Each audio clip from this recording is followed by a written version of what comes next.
I'll read a little longer section because it needs a little bit more setup.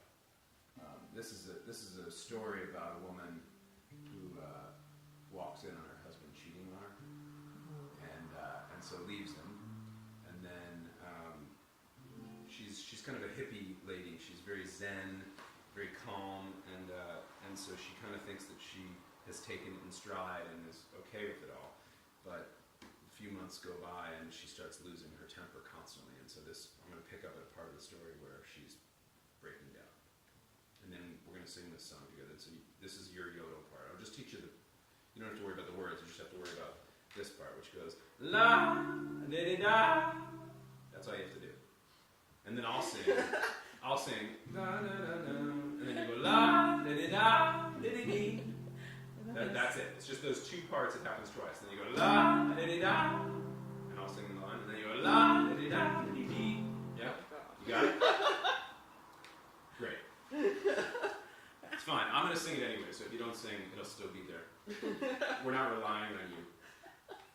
That's just as well. All right. So this is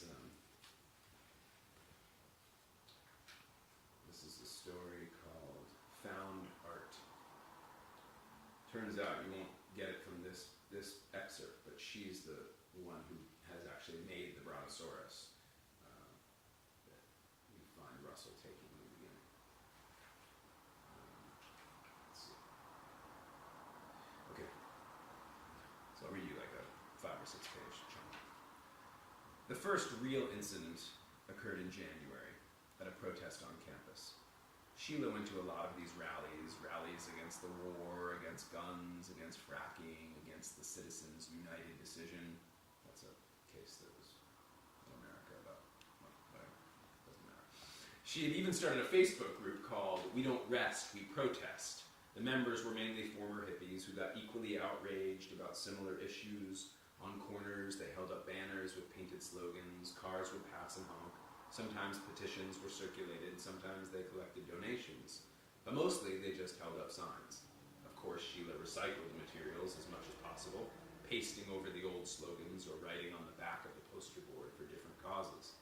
This particular rally was against the Israeli occupation of the West Bank. When the group decided to break for lunch, Sheila put her sign down, and that's when she realized what she'd done. Shit, shit, shit, shit, she said under her breath. And then a little louder, Sheila, don't tell me I was... Well, she was. All day, Sheila had been holding up the wrong side of the board.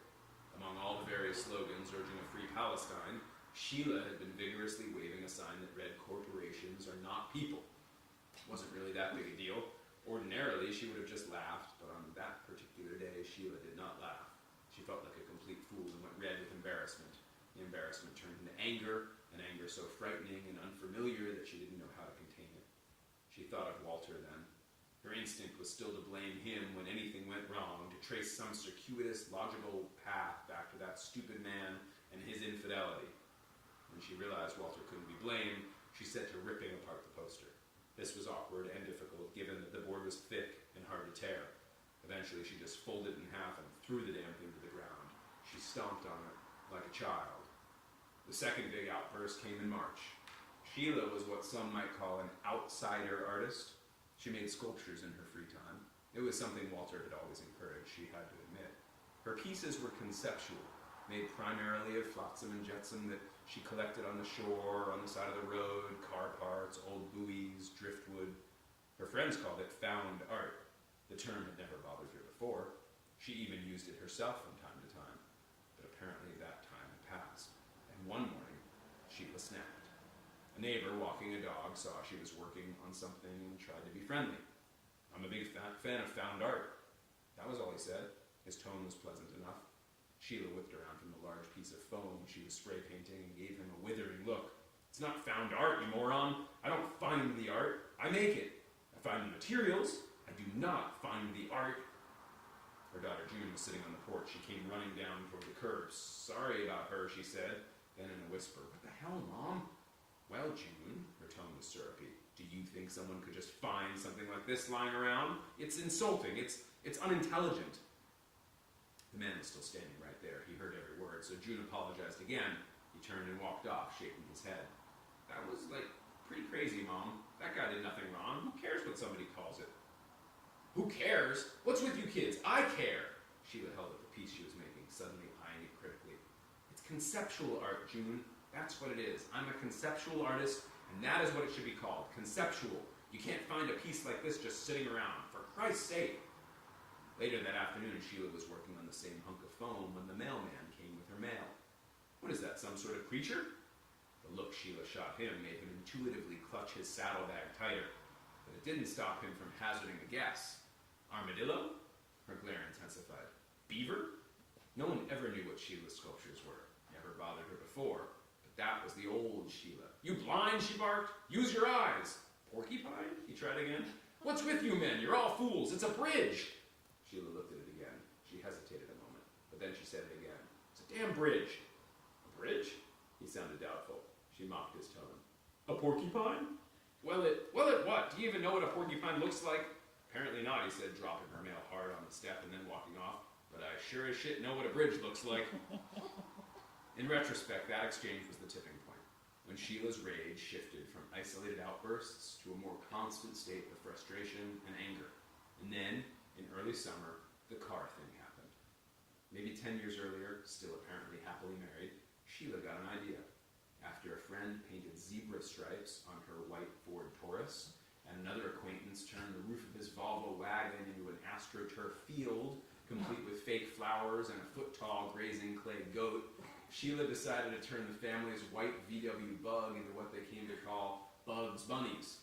With some industrial-strength epoxy, Sheila affixed a coat of faux fur to every inch of the car's exterior, then glued little rabbits all over the dash. With the help of some orange fabric, the antenna became a carrot. She formed a tail by attaching a poof of cotton to the hatchback. She even fashioned 2 floppy ears out of coat hangers in white and pink felt. For a long time, she loved the car. Walter loved it, June loved it, June's friends loved it, everyone loved it. It was a great conversation piece. People would stop and point, take pictures. It even got written up in the local paper. Sheila kept that clipping on the fridge for years. But when this wave of aggression came, Sheila started to feel self-conscious about the car. Oh, hell, she'd say beneath her breath when people clustered around it, snapping photos. Not again. Returning to the car after running errands started to feel as if she were leaving the courtroom after a guilty verdict. People were always asking her how she did it, what inspired it, trying to get a closer look, wanting to get into her space, nosing around her business. She started shooing people away, even children. Get away from the car, she'd yell. Get your hands off it. You're getting the fur dirty. How would you like it if I touched your car, huh? If I took pictures of your backseat? She came to believe people were whispering about her and her car, even when the car was nowhere in sight. She saw people miming bunny ears, faking an overbite, hopping around, pointing at her. That's the bunny lady, she'd hear. What's up, Doc? And then, in late June, under a perfectly blue sky, a driver gave Sheila the finger for cutting off on the freeway. He mouthed some expletive. Sheila thought he called her a bunny killer. She raced home recklessly, parked the car half up on the curb, and jumped out, and then she just went at it. Sheila tore off every bunny she could. She ripped off that dumb tail. She bent the orange antenna back and forth until it snapped. She clawed at the fur, tugging at it, grunting as she yanked. Where the glue was too strong, she used a flathead and a hammer, wedging the screwdriver in and then prying off the biggest pieces she could. It took well over an hour, but she managed to get most of the fur off. The car looked terrible, like it had been dragged on its side down the interstate.